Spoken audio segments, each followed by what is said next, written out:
please start by telling me your name and what organization you're with?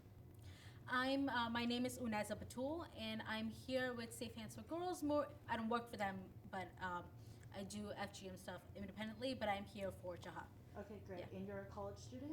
Yeah, I am. I go to the University of Florida in my last year. Okay, great. Tell me why ending FGM by 2030 is so important. I think FGM has existed for centuries now, and I think we have finally entered an age in this decade or century that we have recognized need to finally end it, and now we have the means to with the use of social media. I think we can get the message out that we have set this ourselves this timeline of one generation where we can really end FGM. So I think that 2030 marks the end of that generation lap that we can really accomplish our goals. Great. And as a young activist, how would you recommend that people start advocating on behalf of this issue? Like, what is a good first step for people who are just learning about FGMC, know it's important, but what can they do to get started?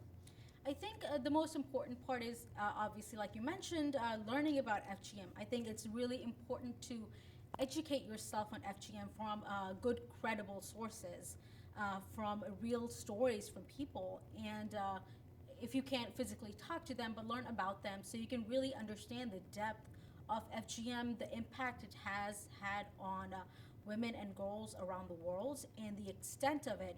I think once we understand how prevalent FGM in not just around the world, but in the societies that we live in, we can really kind of gives us a kick in the butt to really move forward in activism for ending FGM. So I think that's the most important part is really make yourself familiar with the tragedy that it has been for so long. And tell me about how you became passionate about this issue.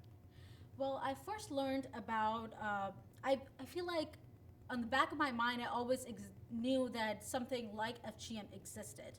I came across it on the Equality Now website back in February of this year, and I learned about it, and I was horrified. I actually read the study that Department of Center for Disease Control and Prevention released about their 513,000 women and girls in the United States still being at risk of FGM for this year.